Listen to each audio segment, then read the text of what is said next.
Hi, welcome to ലാഷ് class. B English literary ക്രിറ്റിസിസത്തിലെ നാലാമത്തെ മൊഡ്യൂളിലെ ഫസ്റ്റ് പാർട്ടാണ് നമ്മൾ നോക്കുന്നത്. ഇന്ത്യൻ പോയറ്റിക്സിലെ രാസ, ധ്വനി തുടങ്ങിയിട്ടുള്ള കൺസെപ്റ്റുകളെ കുറിച്ചിട്ടാണ് ഈ പാർട്ടിൽ പറയുന്നത്. നമ്മളിവിടെ അതിലെ ഇമ്പോർട്ടൻ്റ് പോയിന്റ്സും അതിൻ്റെ എക്സ്പ്ലനേഷനുമാണ് പ്രൊവൈഡ് ചെയ്യുന്നത്. നമുക്ക് നോക്കാം. Indian poetics. Indian poetics, known as Alankara Shastra in Sanskrit, focuses on the embellishment and perfection of literature and art. Indian poetics അത് സംസ്കൃതത്തിൽ അലങ്കാര ശാസ്ത്രം എന്നാണ് പറയുന്നത്.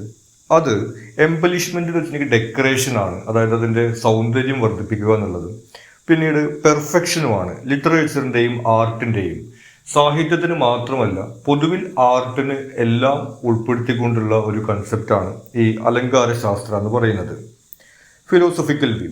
It offers A unique philosophical and spiritual perspective on art and literature, viewing them as Inter connected.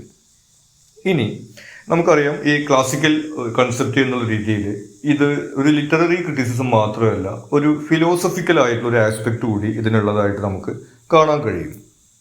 രാസ theory. ഇനി Indian പോയറ്റിക്സിലെ ഏറ്റവും important ആയിട്ടുള്ള കൺസെപ്റ്റാണ് രാസ തിയറി. നമ്മൾ നവരസങ്ങൾ എന്നൊക്കെ പറഞ്ഞ് കേട്ടിട്ടുണ്ടായിരിക്കും. ഭരദാസ് Natyashastra introduces the concept of rasa as the aesthetic essence of literature evoked in the audience. Bharatamuni എന്ന് പറയുന്ന വ്യക്തിയാണ് ഈ നാട്യശാസ്ത്രം എന്ന് പറയുന്ന വളരെ ഫേമസ് ആയിട്ടുള്ള പുസ്തകത്തിൽ ഈ രാസ എന്ന് പറയുന്ന കൺസെപ്റ്റ് അവതരിപ്പിച്ചിട്ടുള്ളത്. അതുകൊണ്ട് ഉദ്ദേശിക്കുന്നത് the essence evoked in the audience. ഓഡിയൻസിൽ ഏത് തരത്തിലുള്ള ഇമോഷനാണ് ഇവോക്ക് ചെയ്യുന്നത് എന്നതാണ് ഈ രാസ എന്നുള്ളത് കൊണ്ട് ഉദ്ദേശിക്കുന്നത്. ഇനി ഇത്തരം ഒരു ഇമോഷൻ ഓഡിയൻസിൽ ഇവോക്ക് ചെയ്യുന്നതിന് വേണ്ടിയിട്ട് അതിൽ ചില ഘടകങ്ങൾ ഉള്ളതായിട്ട് പറയുന്നുണ്ട്.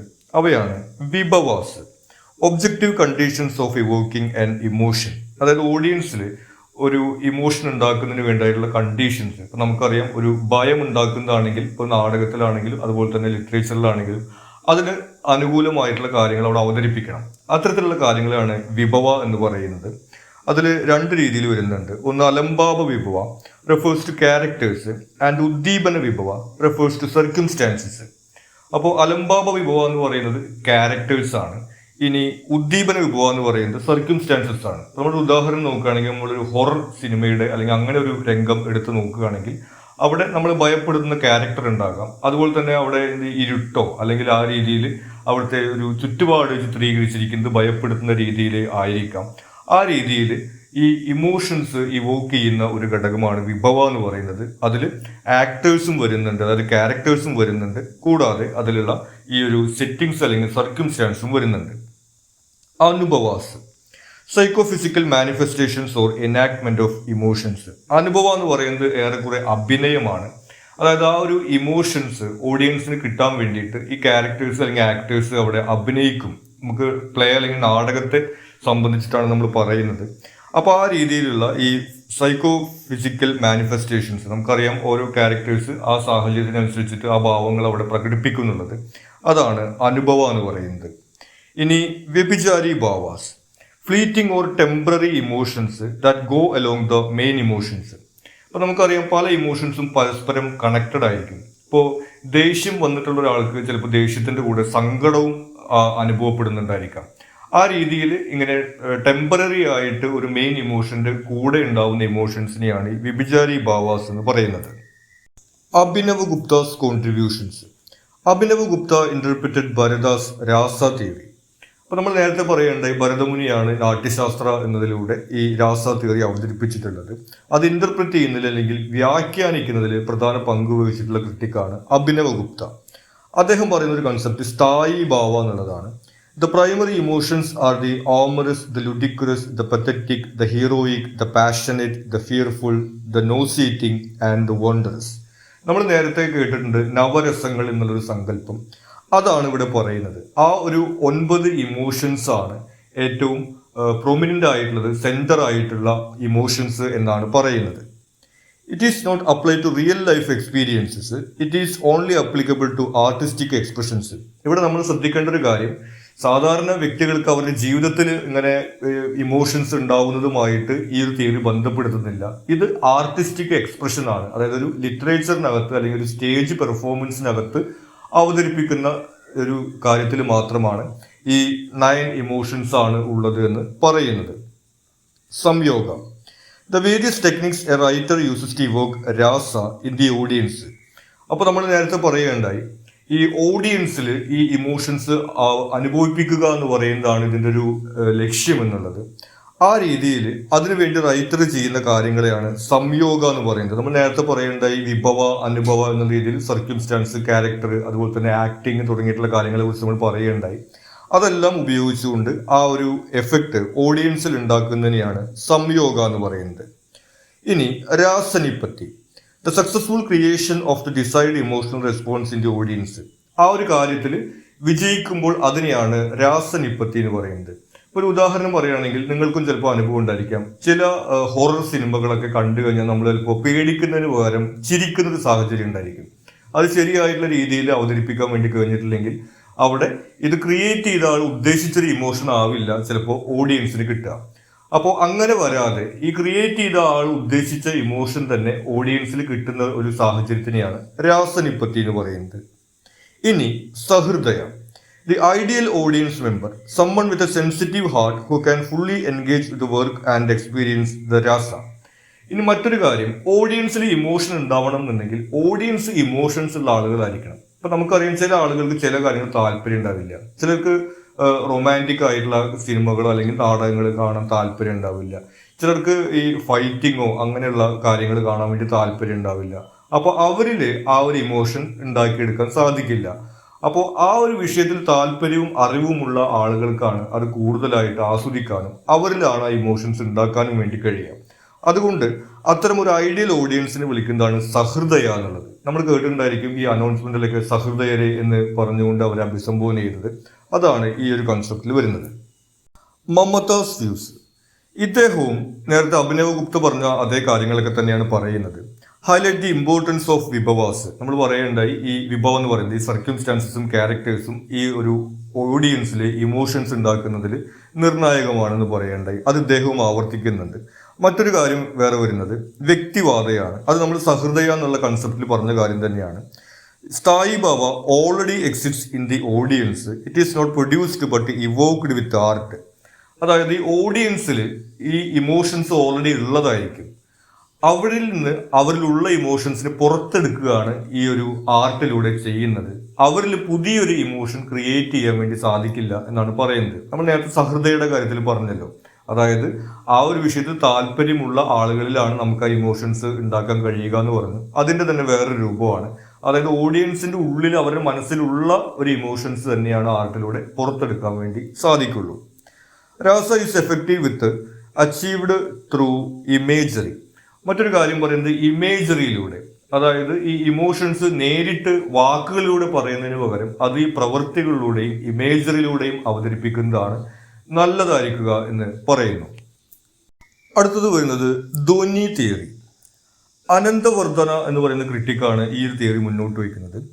It suggest that poetries ultimate effect lies in the suggestion and the charm of meaning extending the scope of rasa to poetry. അപ്പോൾ രാസ നമ്മൾ നേരത്തെ പറയുകയുണ്ടായി, അത് പൊതുവെ ഈ നാടകങ്ങളെ സംബന്ധിച്ചിട്ടുള്ള ഒരു തിയറിയാണ് ഉണ്ടായിരുന്നത്. അത് പോയട്രിയിലേക്ക് കൂടി ഇവിടെ എക്സ്പാൻഡ് ചെയ്യുകയാണ്. Focuses on the suggestive or implied meaning in A literary work.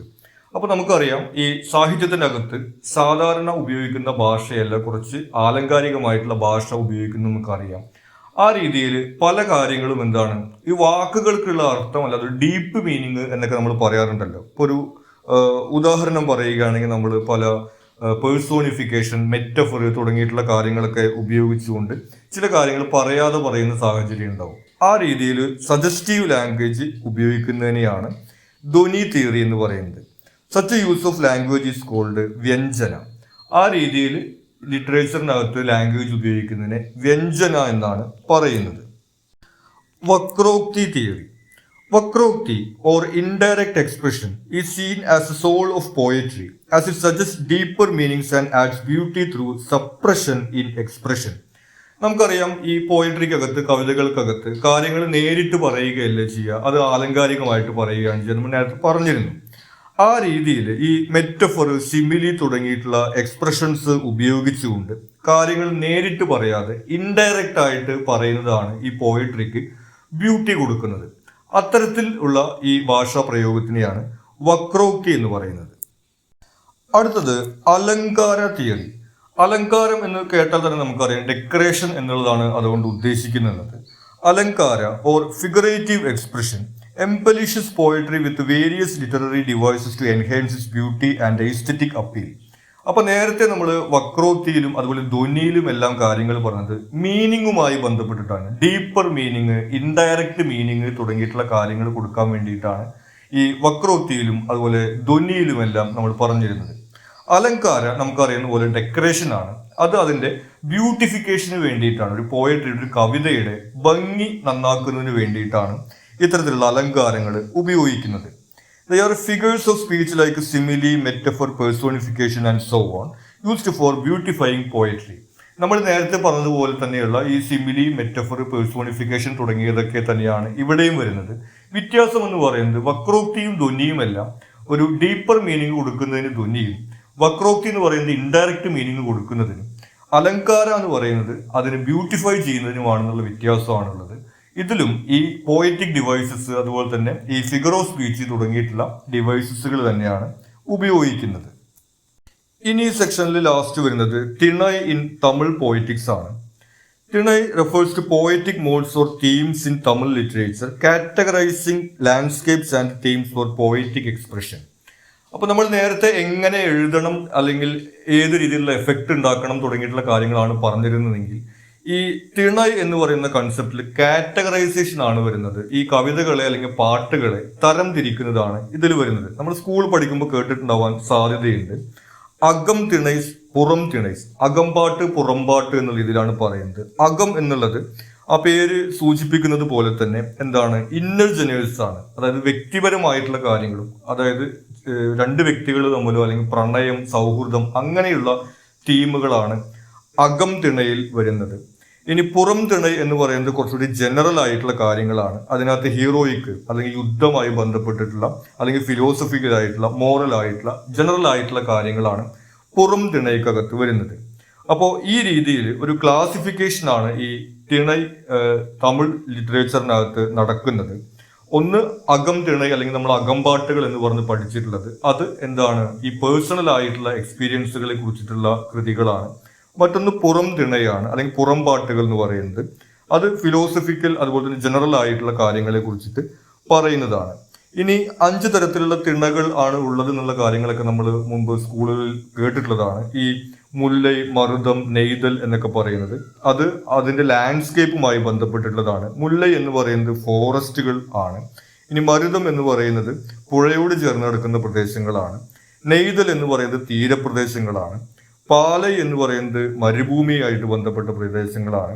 കുറിഞ്ചി എന്ന് പറയുന്നത് ഈ ഹിൽ അല്ലെങ്കിൽ മൗണ്ടൻ ആയിട്ടുള്ള റീജിയൻസ് ആണ്. ഈ രീതിയിൽ 5 തരത്തിലുള്ള തിണൈകളാണ് ഉള്ളത്. ആ രീതിയിലാണ് ഇവിടെ ലിറ്ററേച്ചറിൻ്റെയും പല സെക്ഷനുകളായിട്ട് ഏതൊക്കെ വിഷയങ്ങളെ കുറിച്ചിട്ടാണ് അവർ പറയുന്നത് എന്നുള്ളതനുസരിച്ചിട്ട് കാറ്റഗറൈസ് ചെയ്യുന്നത്. ഇത്രയും കാര്യങ്ങളാണ് നമുക്ക് ഈ ഒരു സെക്ഷനകത്ത് ഇമ്പോർട്ടൻ്റ് ആയിട്ട് വരുന്നത്. നിങ്ങൾക്ക് മറ്റെന്തെങ്കിലും സംശയങ്ങളോ സജഷൻസോ ഉണ്ടെങ്കിൽ നിങ്ങൾ കമൻറ്റ് ചെയ്യുക. കൂടാതെ ചാനൽ നിങ്ങൾ സബ്സ്ക്രൈബ് ചെയ്തിട്ടുണ്ടെങ്കിൽ സബ്സ്ക്രൈബ് ചെയ്യുക. Thank you.